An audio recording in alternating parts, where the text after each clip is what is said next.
RSS प्रमुख मोहन भागवत का पूरा नाम मोहन मधुकर भागवत है। इनका जन्म 11 सितंबर 1950 को महाराष्ट्र के चंद्रपुर में हुआ था। वे अविवाहित हैं। ये पेशे से एक पशु चिकित्सक रहे हैं और 2009 से राष्ट्रीय स्वयंसेवक संघ के सरसंघचालक हैं। के.एस. सुदर्शन ने अपनी सेवानिवृत्ति पर उन्हें अपने उत्तराधिकारी के रूप में चुना था। मोहन भागवत को एक व्यवहारिक नेता के रूप में देखा जाता है। मोहनराव मधुकर राव भागवत का जन्म महाराष्ट्र के चंद्रपुर नामक एक छोटे से नगर में 11 सितंबर 1950 को हुआ था। वे संघ कार्यकर्ताओं के परिवार से हैं। मोहन भागवत का आरएसएस से रिश्ता 3 पीढ़ी पुराना है। मोहन भागवत के दादा नारायण भागवत और मोहन भागवत के पिता मधुकर भागवत का आरएसएस से जुड़ाव रहा है। मधुकर भागवत ने गुजरात में कुछ साल आरएसएस के प्रचारक के तौर पर भी काम किया। कहा जाता है कि मधुकर भागवत ने ही लालकृष्ण आडवाणी का आरएसएस से परिचय करवाया था, जिन्होंने गुजरात के प्रांत प्रचारक के रूप में कार्य किया था। मधुकर राव ने ही लालकृष्ण आडवाणी का संघ से परिचय कराया था। उनके एक भाई संघ की चंद्रपुर नगर इकाई के प्रमुख हैं।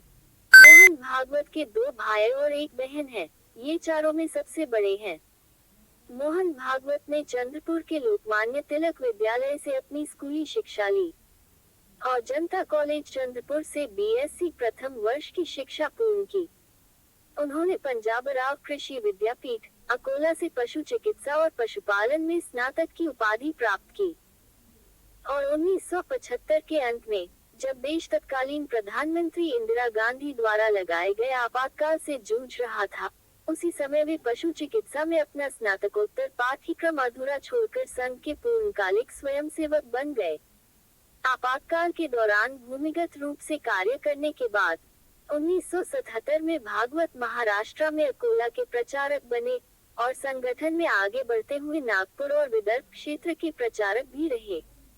1991 में वे संघ के स्वयंसेवकों के शारीरिक प्रशिक्षण कार्यक्रम के अखिल भारतीय प्रमुख बने और उन्होंने 1999 तक इस दायित्व का निर्वहन किया। उसी वर्ष उन्हें 1 वर्ष के लिए पूरे देश में पूर्णकालिक रूप से कार्य कर रहे संघ के सभी प्रचारकों का प्रमुख बनाया गया। वर्ष 2000 में, जब राजेंद्र सिंह और होवे शेषाद्री ने स्वास्थ्य संबंधी कारणों से क्रमशः संघ प्रमुख और सरकार्यवाह का दायित्व छोड़ने का निश्चय किया, तब के.एस. सुदर्शन को संघ का नया प्रमुख चुना गया और मोहन भागवत 3 वर्षों के लिए संघ के सरकार्यवाह चुने गए। 21 मार्च 2009 को मोहन भागवत संघ के सरसंघचालक मनोनीत हुए तथा उन्होंने भारत और विदेशों में व्यापक भ्रमण किया है। वे राष्ट्रीय स्वयंसेवक संघ के प्रमुख चुने जाने वाले सबसे कम आयु के व्यक्तियों में से एक हैं। उन्हें एक स्पष्टवादी, व्यवहारिक और दलगत राजनीति से संघ को दूर रखने के एक स्पष्ट दृष्टिकोण के लिए जाना जाता है। मोहन भागवत को एक व्यवहारिक नेता के रूप में देखा जाता है। उन्होंने हिंदुत्व के विचार को आधुनिकता के साथ आगे ले जाने की बात कही है। उन्होंने बदलते समय के साथ चलने पर बल दिया है, लेकिन इसके साथ ही संगठन का आधार समृद्ध और प्राचीन भारतीय मूल्यों में दृढ़ बनाए रखा है। उनका कहना है कि इस प्रचलित धारणा के विपरीत कि संघ पुराने विचारों और मान्यताओं से चिपका रहता है, इसने आधुनिकीकरण को स्वीकार किया है और इसके साथ ही यह देश के लोगों को सही दिशा भी दे रहा है।